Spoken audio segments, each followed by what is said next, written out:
नमस्कार, स्वागत आपका हरियाणा न्यूज 24 पर। मैं हूं प्रिंस लांबा। हरियाणा में कई ऐसे नेता हैं जो अपनी बेबाकी के लिए जाने जाते हैं और उनमें से एक हैं रामकुमार गौतम, जिन्हें लोग दादा गौतम के नाम से जानते हैं, जो अक्सर अपने ही नेताओं पर, अपनी ही पार्टी पर भड़के हुए नजर आते हैं, अक्सर जो है गुस्से में नजर आते हैं, अक्सर उनके तेवर जो है बड़े तीखे और बड़े अलग दिखाई देते हैं अपने शीर्ष नेतृत्व के प्रति, अपनी सरकार के प्रति, अपनी पार्टी के प्रति। लेकिन आज एक बार फिर वो चर्चा में आ गए जब उन्होंने ओम प्रकाश धनखड़ को प्रदेश अध्यक्ष पद से हटाए जाने पर अपनी जो है राय रखी, अपनी टिप्पणी दी और साथ ही वो जाटों को लेकर भी कई बड़ी बात कह गए, जिसको लेकर लगातार उनकी वीडियो वायरल हो रही है, वो चर्चा में है। आखिर उन्होंने ऐसा क्या कुछ कहा है, क्या पूरा मामला है, उस पर विस्तार से चर्चा करेंगे। लेकिन उससे पहले आप ये वीडियो देख लीजिए कि वास्तव में दादा गौतम अपनी टिप्पणी में क्या कुछ कह रहे हैं। सुन लीजिए ये वीडियो।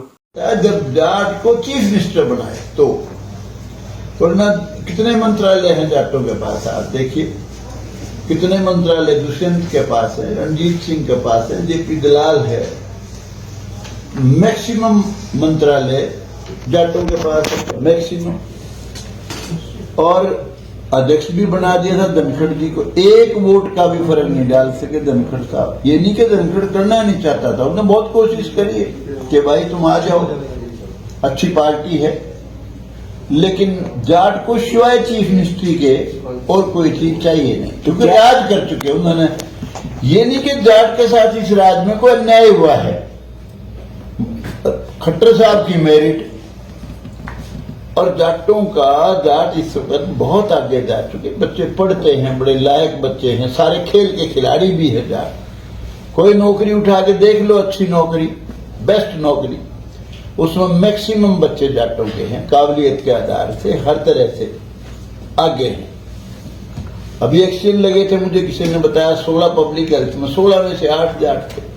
अभी HCS की और अलाइड की नौकरी की लिस्ट निकली है, उसमें मैक्सिमम बच्चे जाटों के। जब जाट को चीफ मिनिस्टर बनाए तो वरना कितने मंत्रालय हैं जाटों के पास, आप देखिए कितने मंत्रालय दुष्यंत के पास है, रणजीत सिंह के पास है, जेपी दलाल है, मैक्सिमम मंत्रालय जाटों के पास है, मैक्सिमम। और अध्यक्ष भी बना दिया था धनखड़ जी को, एक वोट का भी फर्क नहीं डाल सके धनखड़ साहब। ये नहीं कि धनखड़ करना नहीं चाहता था, उन्होंने बहुत कोशिश करी है कि भाई तुम आ जाओ, अच्छी पार्टी है, लेकिन जाट को सिवाय चीफ मिनिस्ट्री के और कोई चीज चाहिए नहीं, क्योंकि राज कर चुके उन्होंने। ये नहीं कि जाट के साथ इस राज्य में कोई अन्याय हुआ है। खट्टर साहब की मेरिट और जाटों का, जाट इस वक्त बहुत आगे जा चुके, बच्चे पढ़ते हैं, बड़े लायक बच्चे हैं, सारे खेल के खिलाड़ी भी है जाट। कोई नौकरी उठा के देख लो, अच्छी नौकरी, बेस्ट नौकरी, उसमें मैक्सिमम बच्चे जाटों के हैं, काबिलियत के आधार से हर तरह से आगे हैं। अभी एक्सचेंज लगे थे, मुझे किसी ने बताया 16 पब्लिक हेल्थ में, 16 में से 8 जाट थे।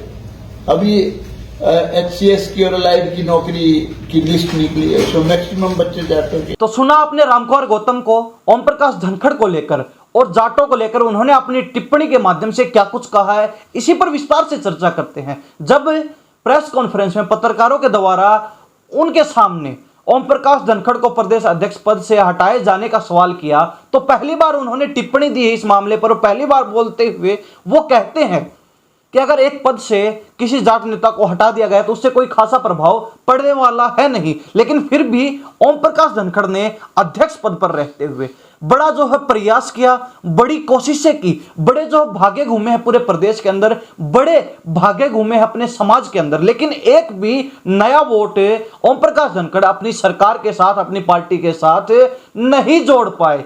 उन्होंने ये भी कहा कि जाट समाज बहुत आगे निकल चुका है, जाट समाज की नजर जो है बड़ी तेज है और उनकी सीधी सीधी सी पैनी नजर सिर्फ और सिर्फ मुख्यमंत्री की कुर्सी पर है। इसीलिए जाट समाज सरकार के साथ नहीं आना चाह रहा है, इसीलिए जाट समाज जो है बीजेपी के साथ नहीं आना चाह रहा है, ना ही ओम प्रकाश धनखड़ जाटों को सरकार के साथ, बीजेपी के साथ जोड़ पाए। ये बड़ी बात उन्होंने बोली है। उन्होंने ये भी कहा है कि जाटों की सीधी सी नजर जो है मुख्यमंत्री की कुर्सी पर है, जाट को केवल और केवल मुख्यमंत्री ही बनना है, इसके अलावा वो और कुछ भी नहीं चाहते, क्योंकि वो पहले राज कर चुके हैं और आने वाले समय में भी अपना ही राज जो है चाहते हैं। हरियाणा प्रदेश के अंदर मुख्यमंत्री पद पर जो है जाट को देखना चाहते हैं और इसीलिए वो सरकार के साथ नहीं जुड़ रहे हैं। यह बड़ी बात रामकुमार गौतम ने अपने टिप्पणी में कही है, अपने वक्तव्य में बोली है, मीडिया के सामने उन्होंने बोली है, जिसके बाद से लगातार वो चर्चा में है, लगातार उनकी वीडियो वायरल हो रही जो हमने आपको सुनाई। आगे वो एक और बात कहते हैं कि आज के समय में हर फील्ड में, हर क्षेत्र में जाटों का कब्जा है, चाहे नौकरियों की बात हो, चाहे खेलों की बात हो। उन्होंने कहा कि हर जगह जाटों के बच्चे अपनी प्रतिभा का बहुत बेहतरीन तरीके से जो है प्रदर्शन कर रहे हैं, अपनी प्रतिभा का लोहा मनवा रहे हैं। चाहे बेस्ट से बेस्ट कोई भी नौकरी हो, हर फील्ड में, हर क्षेत्र में जाट समाज के बच्चों की, जाट समाज के लोगों की सबसे अहम और सबसे ज्यादा भागीदारी आज के समय में है। और हरियाणा सरकार के मंत्रिमंडल की जहां तक उन्होंने चर्चा की तो कहा कि फिलहाल भी अगर अध्यक्ष पद से किसी जाट नेता को हटा दिया गया है तो उससे कोई प्रभाव पड़ने वाला नहीं है, क्योंकि फिलहाल भी वर्तमान में भी हरियाणा सरकार के अंदर तमाम जाट नेताओं के पास ही बड़े मंत्रालय हैं। उन्होंने नाम भी लिए इस कड़ी में। उन्होंने बताया कि दुष्यंत चौटाला, रणजीत चौटाला, जयप्रकाश दलाल यानी कि जेपी दलाल, तमाम वो जाट नेता हैं जिनके पास हरियाणा सरकार के सबसे मुख्य विभाग हैं, सबसे मुख्य मंत्रालय हैं, सबसे अहम मंत्रालयों के वो मंत्री हैं। यानी कि जाट समाज का फिलहाल भी वर्तमान में भी हरियाणा सरकार में सभी मुख्य मंत्रालयों पर होल्ड है, कब्जा है, एक तरीके से उन्होंने कहा। उनके कहने का सीधा सा तात्पर्य था कि वर्तमान सरकार में भी जाट समाज की पूरी पकड़ है, जाट समाज को पूरा जो महत्व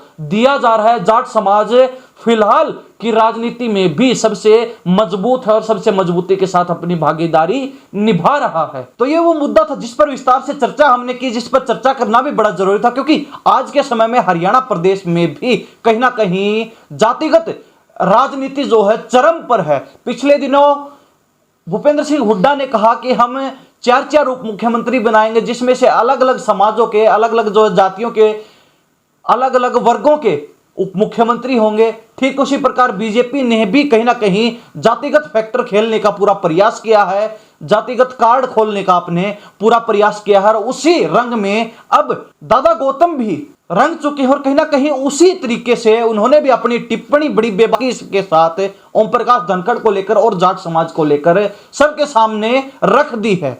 इस बारे में आप क्या सोचते हैं? जो दादा गौतम ने जाट समाज को लेकर कहा, ओम प्रकाश धनखड़ को लेकर कहा और हरियाणा सरकार को लेकर, वर्तमान सरकार को लेकर कहा, उस बारे में आप क्या सोचते हैं?